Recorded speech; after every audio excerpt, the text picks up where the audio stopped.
Hey y'all, what's good, beautiful people? It's your girl Tay, and I'm here yet again with another update video. So definitely make sure you guys smash that like button, comment down below, subscribe, plus push your post notification bell button so that way anytime I upload a video, you will be notified. Happy Tuesday, you guys. I hope you guys had a wonderful 4th of July. Mine was, it didn't go well. My kids left, so they were here. I got them on Friday night, and they stayed here up until yesterday morning. They got picked up yesterday around like 12 noon. Let me close this window because that's going to irritate me. All right, y'all, sorry about that. So they are still working on the roof. Looks like they're doing the final touches, which I'm glad about. I can't wait for them to be gone completely. But yeah, so my kids were here from Friday. They stayed from Friday up until today. No, yesterday. I'm sorry. Yesterday. They got picked up around 1. Yeah, we didn't really do anything. Me and my daughter and my son just kind of kicked it in the household. You know, I had originally had some plans. I wanted to do a red, white, and blue pound cake. The kids have been bugging me to bake, and it's been really, really hot. And generally when it's hot, I don't bake because we don't have AC, and it just makes the house really, really, really extremely hot. So I didn't get a chance to do that. Hoping I'll be able to do it this weekend though. But moving on from that, you guys, we got a lot of stuff that we're going to be talking about today, so I want to try to cover this as quickly as possible. Let's see here. Let me go to the first source of news. Okay, so some of the stuff I'm not sure I went over with you guys. If I did, you know, great, consider it a review. If I didn't, then it'll be news to all of us. All right, so we've got some, I think I did go over this though. We've got a payment of some sort. Under the Retirement Tax Elimination Act, qualifying single filers will get $1,000, while joint filers will get $1,750. Okay, this is for seniors, so this will apply to seniors who live in Maryland. Thanks to a law that was signed by Governor Larry Hogan in the second quarter of this year.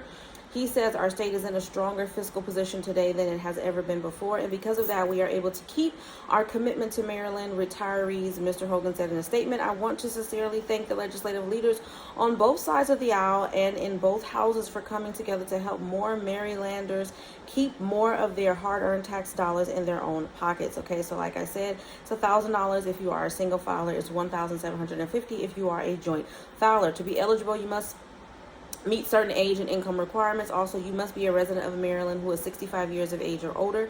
The income restrictions are as follows, which will depend on your filing status. Okay, individuals 65 and older, $100,000 or less. Joint filers who are both 65 and older, $150,000 or less. Okay, the new credit takes effect July the 1st and will remain in effect through 2028. Okay, the governor's office did not respond to the Sun's request for comment after we asked how many would qualify for the credit. Of course, they're not going to give you that information. Another change taking effect today, which this is not today exactly what day this came out. This came out July the 1st. But another change taking effect is childcare and health products, including car seats, diapers, baby bottles, and medical devices are now exempt from state's sales tax. Okay, there's no additional information outside of that. Hold on. And then we've got other checks for other states. Okay, but it's not giving any additional information regarding the tax credit. It just says that it's in effect, so I'm not sure if that's gonna be a check, like a rebate that you guys are gonna get randomly, like how other states are sending out tax rebates, or if that is just gonna be a credit like the earned income tax credit that usually comes on your taxes. Okay, it doesn't give information as it pertains to that in that aspect, so I'm gonna have to do a little bit more digging. Okay, I just want to make sure I'm dotting all my I's and crossing all my T's, make sure I didn't miss anything. But that looks like it's just over the next 5 years, it is expected to provide a total of $1.55 billion of tax relief. So it looks like this is something that you're going to get on your taxes. Okay, so great. Moving on from that, where is the next one? Okay, so it says the deadline. I know I talked about this one before. The deadline is approaching rapidly for hundreds of thousands of Americans to get much needed help towards their gas and travel budgets as inflation continues to rise. Eligible residents of Chicago, Illinois are able to apply for a $150 fund, but must do so before the deadline, which is when? says you must be at least 18 years of old and have a current and valid city sticker with the correct mailing information for your vehicle, as well as those restrictions. The income of those applying must be at or below 100% of the area median income for Chicago. That comes out to about $93,200 for a household of 4. Every month until September, there is going to be a lottery taking place always on the second week of the month. The deadline to apply for the next lottery, which of course just passed, is July the 1st. The lucky winners will be told the good news via email. Overall, it is expected that Chicago are going to be issuing up to 50,000 prepaid gas cards of $150,000. As well as that, they're going to be 100,000 prepaid transit cards worth $50 under the program too. A lottery will be held to give away the $12.5 million in transit and gas cards. There are only 3 ways to apply for the lottery. You want to go online at chicago.gov/Chicago Moves, or you can go in person at any Chicago public library location, or by mail, sending the completed application to, and then it has an address here. So I will try to put that information down below. Actually, I'll just link this whole article down below, and then you guys can go to the end of this article and you can see the 3 ways that you can apply, including the website, and you can get it from there. Okay, deadline for the gas cards. Lottery application will be May 3rd, June 3rd, July 3rd, August 3rd, and September 3rd. So if you missed this recent deadline, then you want to apply for the August lottery, and you want to apply for the September lottery. Okay, make sure to get your applications in by the 3rd of the month. All right, moving on from that, hold on, let's see, there was something else here. Where'd it go? I got that, I got that, I got that. Is this it?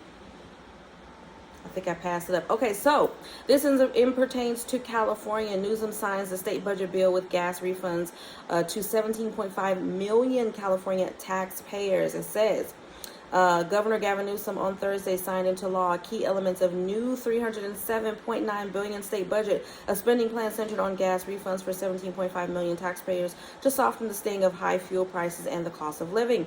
The refunds varying from as little as $200 for individuals up to $1,050 for couples with children are the hallmark of the state's effort to return a portion of an anticipated $101.4 billion surplus back to Californians. The governor and lawmakers also invested heavily in K-12 public education, directed billions of dollars to secure enough power to keep the lights on during heat waves, and earmarked $47 billion for infrastructure projects over the next 3 years.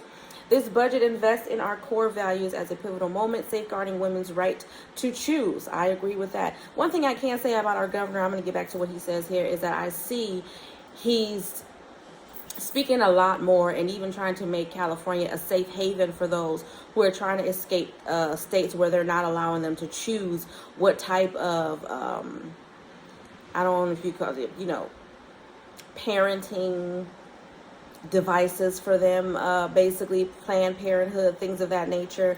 You guys know I'm pro-choice. I feel like, and this, I'm going to say this, I probably said it in enough videos, but I'm going to keep saying it. I know that some of you guys are not going to agree. I don't care. This is what it is. I feel like it is a woman's choice. I feel like if it is a child, if she is 12, she is 13, if she is under the age of 18, I feel like it's the parent's choice, okay? The reality of the situation is not every case of a pregnancy involves a woman making a bad choice. Sometimes there's an accident. Sometimes there is a trauma. Sometimes that choice was taken away from them, and they're not allowing, they're not putting certain, how do you say it? The word is like right on the tip of my tongue, but they're not implementing scenarios or cases in these laws that they are creating to, I guess, be available for the woman herself or the child herself. Okay, there's nothing, a lot of people are talking about the baby, the fetus is considered a baby, right? But women don't get child support while they're carrying the baby.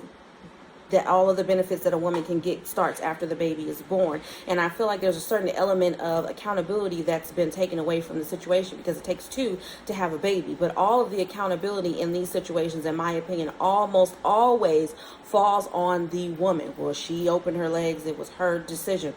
But she has some help, right? Right?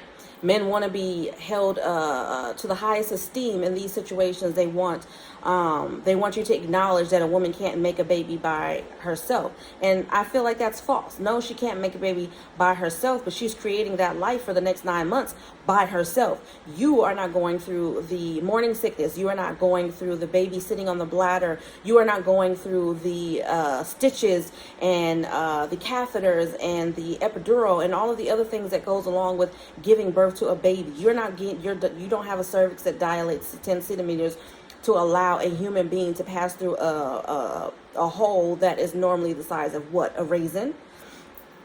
You don't have any of that. You don't experience any of that. So for you or for any man, in my opinion, to feel like they have a right to tell a woman what to do in that situation, I think is absolutely ridiculous. I think that it is our choice. And like I said, every woman that gets pregnant is not getting pregnant irresponsibly. You guys know how I feel about women who are irresponsible, because they do exist.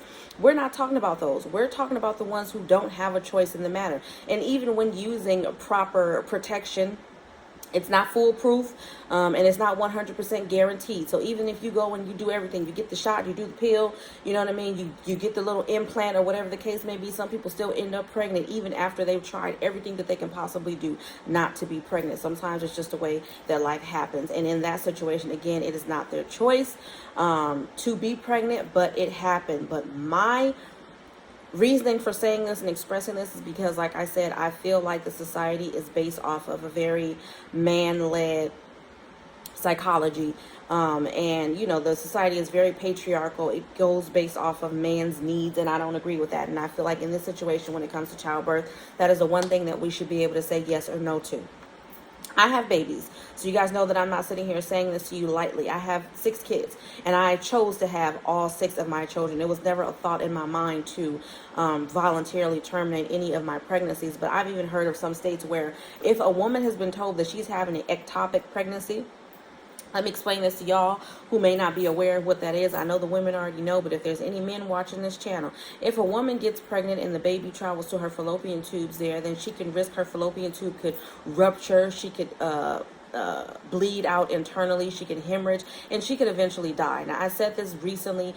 Having a baby for any woman is like playing Russian roulette, because you never know what the scenario is going to be. Even if you're the most healthiest, it doesn't matter if you ran track, it doesn't matter if you eat all your greens and all your vegetables. There are still women out there that go into childbirth completely healthy, no high blood pressure, they're not at high risk for anything, and they still end up losing their lives. They die immediately after they give birth to their children. So I just want you guys who are out there saying, well, they have a right to their lives too. What, the baby that's not here yet has a right to their lives too, so to speak? Yeah, they do. But I still feel like the choice, the ultimate final choice, should be up to the woman. That's just how I feel, because nobody is there majority of the time. Men are not there majority of the time when we are going through the recovery period. And some men are not there when you're going through the gestational period. Let's be completely honest, okay? We have men that disappear like Casper the Friendly Ghost, and then want to show up when all of the hard work is done and take credit and start calling themselves daddy. I feel like if that is how the scenario is going to be, if you're going to hold women 100% accountable for having babies, and I feel like men should be held 100% accountable for babies, and all those little sideline tricks that they use not to be accountable, like not working a job because they don't want to pay child support, should there should be some law in place to make sure that that doesn't happen, because women having babies, and like I said, what I was getting ready to say is I've seen in some states where they're trying to make it possible, or I think they've already made it possible, to where if a woman is having an ectopic pregnancy, if the doctor's already told her that she could die almost certainly from having this baby, or even if she has a miscarriage, they're going to start investigating the woman now to see if the miscarriage was something that she did on purpose, and she could possibly go to jail for that. Y'all not seeing anything wrong with this? I mean, come on now. We got a lot of domestic violence cases going on around there, and I see men walking away scot-free after knocking their woman upside the head.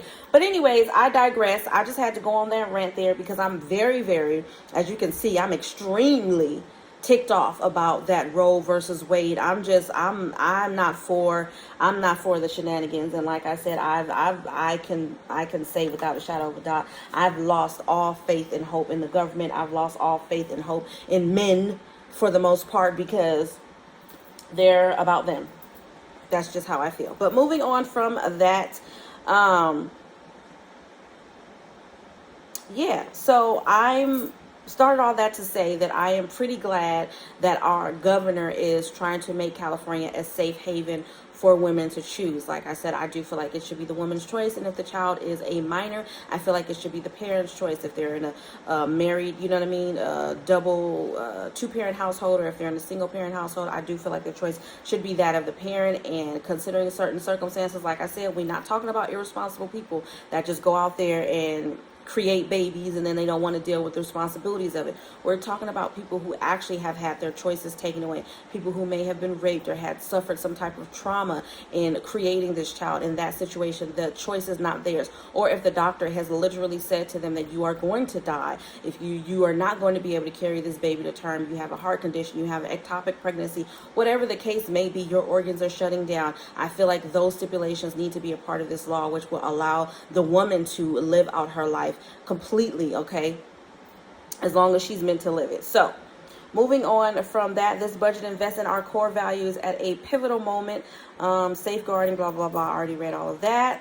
The budget covers the 2022-2023 fiscal year that begins Friday. It's a period in which economists warn that the Russian invasion of Ukraine, interest rates, and inflation could weaken the U.S. economy and lead to a recession that would surely dampen the record revenues California has received in recent years, largely from income taxes paid by its highest earnings. The spending plan that Newsom and lawmakers approved features a $17 billion relief package to help families, seniors, low-income Californians, and small businesses. The package includes $9.5 billion in gas refunds, $1.4 billion in utility payment assistance, expanded tax credits, $250 million for paid sick leave grants, a suspension of sales tax on diesel fuel at a cost of $439 million to the state, and $75 million in drought relief grants. Okay, there's a heck of a lot more in this, but I will leave all of these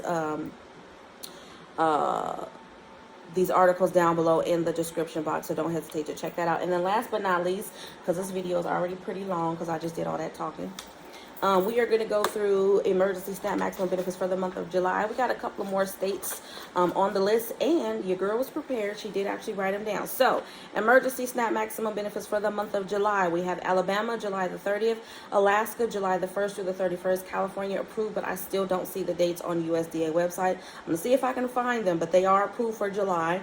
Colorado, July the 10th through the 15th, Delaware, July 27th, DC, regular issuance, Hawaii, August the 8th, Illinois, July 21st through the 29th, Kansas, August the 15th through the 24th, Maine, July 8th, Maryland, July 1st through the 31st, Michigan, July 16th through the 25th, New Hampshire, July 1st through the 15th, August the 19th, New Jersey, July the 1st through the 5th. I did see New Mexico as being approved, but no dates.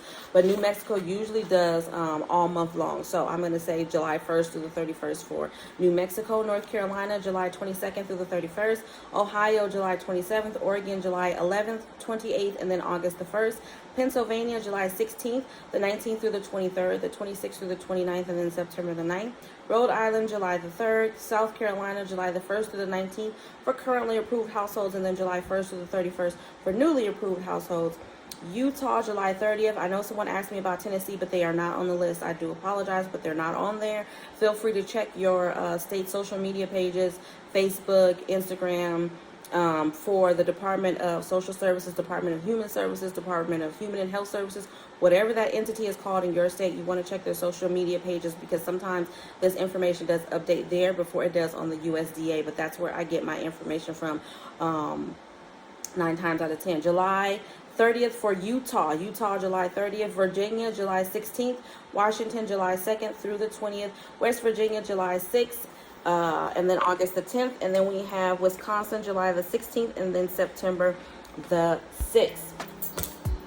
All right, you guys, I hope this video was in some way helpful or useful in the least little bit. Do me a favor if you haven't already. Don't forget to smash that like button because it really does help to let YouTube know that you like what I'm doing and you want me to stick around. Let's drop some flowers down below in the comment section. Let me know you made it all the way to the end of this video. I hope you guys don't feel no type of way, but I did have to get that off my chest. I've been sitting and thinking about it literally ever since I've seen it ever since it came up across my feed, and I've seen people even on social media talking about it. I saw one woman on TikTok that was talking about the situation with women's rights, and she was saying, because they're trying to say that the fetus is a baby, and she said if the fetus is a baby, then I think men should pay child support while mom is carrying the baby. She said if the fetus is a baby, then I think that every woman who was pregnant should have gotten an extra $500 stimulus check when they were giving that stimulus money out. So a lot of stipulations in there. It's a lot of things that they're not going to do, and that's what I mean by the accountability. All of the accountability is always on a woman. It is never on the man. I don't give a damn what anybody says. I'm sorry. The accountability is just always on a woman and what she does and what she does not do. And a lot of the times, majority of the time, 100% of the time, the accountability of a man slips under the radar. So yeah, y'all let me know what you think about that. Comment down below. Let me know if I'm in this by myself, if you feel the same way, if you don't agree. I'm up for a little bit of a healthy debate. That's just my opinion, you know what I'm saying? It's not law, obviously. But what else was I gonna say to you guys? I think that's pretty much it. Oh, if you didn't get a chance to subscribe to my beauty and lifestyle channel, I will leave the link for that down below in the description box as well. Don't forget to check out my merch shop. And as always, I'm going to say, remember to live, love, and elevate. And I will definitely see you guys in the next video. Peace, y'all. Bye.